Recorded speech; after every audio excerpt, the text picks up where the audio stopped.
some of you, again, to the 12 principles of animation, according to Disney?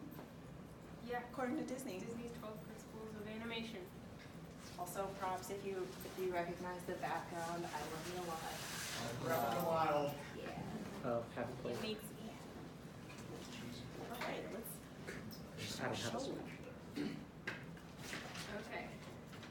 The first principle is probably the most important, and it's squash and stretch.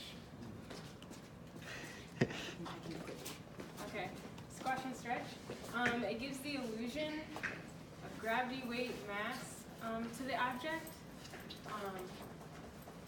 The more stretchy and squashy, the more soft the object looks, and then the less, the harder it looks.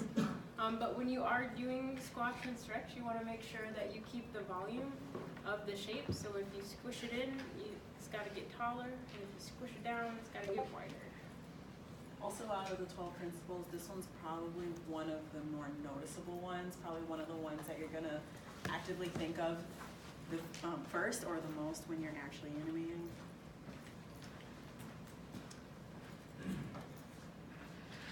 Next is anticipation. So one of the examples that we really like to bring up when we talk about anticipation is throwing an object, like throwing a ball or something. Usually you have this big wind-up when you throw a ball. This action here before you throw the ball is what's known as anticipation. Because if you try to just throw a ball like this, it's not really going to go very far. Oh man, do we not have reverses? Okay, okay, so let's say, who's a candidate? You, Yes. right? I might throw, right? I had some anticipation there because I went back first. But try to throw it back to me Just like without this. anticipation. Just, it's not going to go anywhere. See how weak that throw was? I'm superior. No, I'm kidding. So that's what we mean by anticipation. Also, it helps the viewer understand and get ready for whatever action you're going to do. Imagine if you were watching like Looney Tunes as a kid, and Looney Tunes and Disney are kind of like really good examples of anticipation and follow through because, I don't know, they're children's shows and children like super over exaggerated things. But imagine you're watching Looney Tunes and like Taz is about to like, you know, whirl his way across the desert. You know, he does this big wind up and then he starts spinning. Imagine if he just started spinning. It wouldn't be as enjoyable. It wouldn't be as fun, and you would be like, what the hell's going on? It would be really confusing. Sounds like it'd be hilarious though. Okay, and then the next one is staging. It's a lot like composition of like if you're doing a concept piece. You want to make sure that you're framing and focusing in on the important things and keeping the not so important things out of the frame. Really helps the viewers like focus on what you want them to focus on, and then they won't get distracted by anything else happening in the background. So there's two main ways to animate. There's pose to pose, and then there's straight ahead. So, excuse me. Pose to pose is the first picture. It's when you block in all of the major actions that your character is going to do. Then you go back and you take care of all the splining in between. You make sure all the curves between each action makes sense. Any like weird movements that like any limbs or other extremities might make in between movements make sense. But you start with those core basic movements. This is typically the better one to use in Maya. It's a little bit easier because Maya already does like all the calculations and things for you in between, so you can kind of go off of Maya's suggestions when you're animating like that. Yeah, and then straight ahead is you draw as you go. So you start where they start, and then you keep drawing until they get to where whatever you're animating ends. This one is, I mean, both are good for like hand like drawing out, but this one seems to work more for hand drawing, and also it gives you more fluid movement as well. So remember how I accidentally said follow through earlier when we were talking about anticipation. So follow through is like the other end of anticipation. So typically you kind of have an action happening in 3 to 4 stages. You have your anticipation, you have the main action, and then you have the follow through. So again, like going back to throwing an object, you have your anticipation, which is like lining up with the throw. Your main action is the throw, and then your follow through is your body kind of compensating for all that big movement that you just did, regaining your balance, and then landing. Another good example is like, you ever seen someone walk, like they're like rushing down the hallway and then someone like stops right in front of them, so they're like, oh geez, and their hair kind of like keeps going in front. That's another example of like follow through, also kind of known as secondary action. Okay, never mind. And then overlapping action is like the different speeds. So like in this one, the head is moving faster than the little ball on his head. So like things move at different rates. It's like outer stuff moves a little bit faster than like bigger inside stuff. One thing we wanted to point out as well, specifically with the cats in it, the one that has follow through and overlapping action looks like it's jumping on its own volition, but the one without actually kind of looks more like it's being picked up and kind of like controlled. So it kind of depends on what you're going for, but predominantly, I'm assuming most of your characters are going to be moving on their own volition. So it's important to have follow through and overlapping action. And then we have slow in and slow out. Things take time to start to speed up. There's Newton's law. An object in motion tends to stay in motion, and an object at rest tends to stay at rest. But we know that this does not happen here on Earth because friction is a thing. And it takes time to start doing something, but then once you get your momentum, you can keep going. But then you have to stop that momentum, so it takes longer to stop. Ooh, remember that juicy gift? Isn't that a juicy gift? It's so nice. It's a nice chip. I heard that. I didn't like it. So, arc is really important. Everything that we do as organic beings happens in an arc. And so, I guess a good way to like point it out, with this one, see how like wavy, I guess, kind of his movements are? It's because he's, like, all of his movements are happening in an arc. When you swing, like, your arm, I don't know, that might be hard to see. When you swing your arm, like, especially, like, when you're walking, like, it's moving in an arc. Sorry, I can't really see from my sleeves, but. And even if you, like, are trying to do this and, like, move your hand up and down, like, something is still moving in an arc somewhere on your body. Also notice, remember how we said earlier that you want to try to maintain volume when you're doing kind of these weird things? In this one that has the arc, the arm is staying the same length the whole time. If you don't, the arm actually kind of shrinks on its way down and then comes back to like its regular size, which looks kind of weird, doesn't look very natural. It looks like his arm is like breaking and going into itself and then extending back out. Maybe if you have like a robot, that's okay, but for regular human people and other like organic things that you're animating, you want to do this, not this. Or this. Or do that. That's really juicy. Probably do that.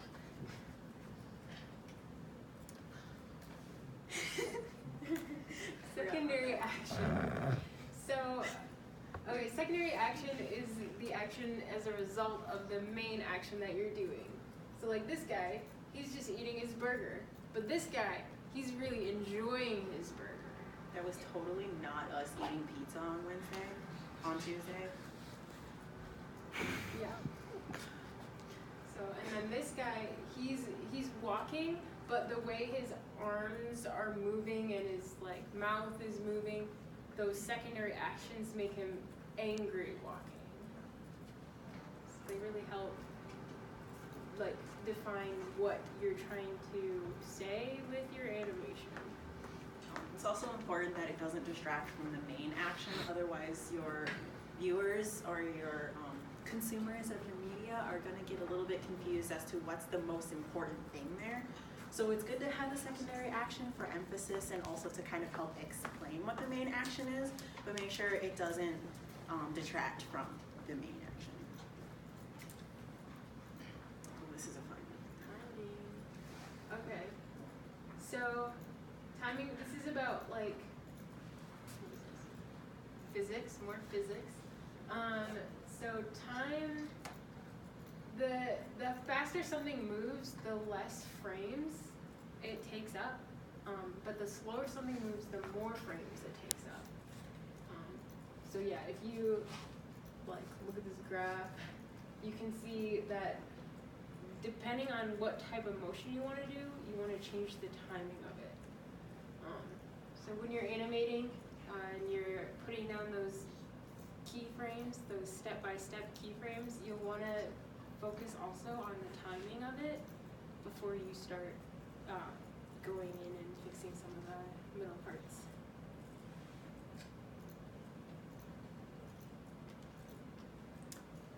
All right, this is probably one of the more fun ones to do, but also kind of one of the harder ones to do.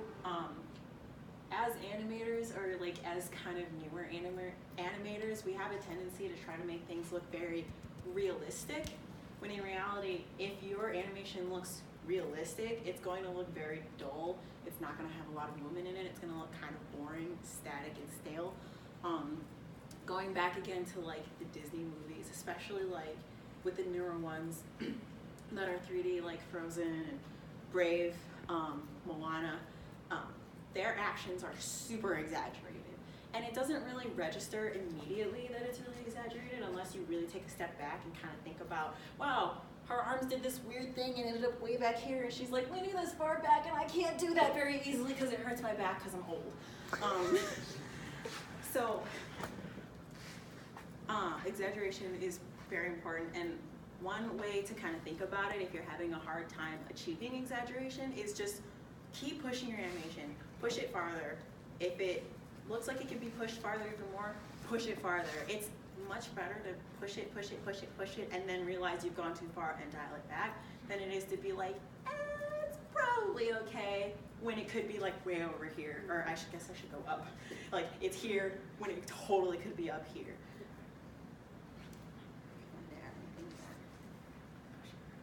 Oh yeah. And then solid drawing. You want to know the basics of drawing, perspective, weight, volume, so that you can keep those things in mind when you're animating. You need to have a good foundation to work with. A lot of these things are more directly applicable to 2D art, not so much 3D, not so much animation, but like she said, it's good to have a good like foundation. It's going to be really hard to animate a 3D object if you're having a hard time understanding how it moves in 2D space beforehand.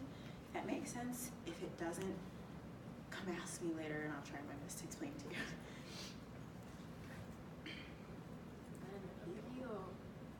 This has a lot to do with character design. You want your character to kind of look like their personality. So if he's a big, strong guy, he's big and he maybe moves slow and like stomping around. Takes up a lot of space, but like she said, he might be kind of slow because he has so much mass, as opposed to a smaller character who might be a lot more nimble. They might take up less space, they might have some sharper edges, and they probably are going to be able to move faster. So a lot of it is character design, but the way that you make your character move is going to have a lot of emphasis on that character's personality. When you're designing your character, make sure to look at the overall silhouette and design so that it works out. Hey, more Morrison, did you find? Yeah, I found a squirrel. A squirrel. Oh my gosh, it's that's got no awesome. legs, it's just a tail, and it can stretch and be happy. I sent it on Discord.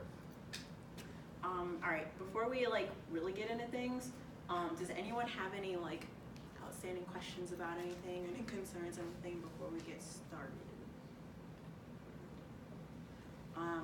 We got a couple more people come and sit in, so just so I can get a refresher, who has animated in Maya before?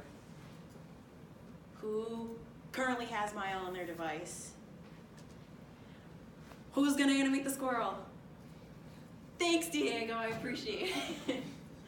All right, we're gonna go ahead and let you guys do what you wanna do. If you wanna animate the squirrel, that'd be super cool, cause maybe we wanna put it on Maybe the we Discord. can do some jumps.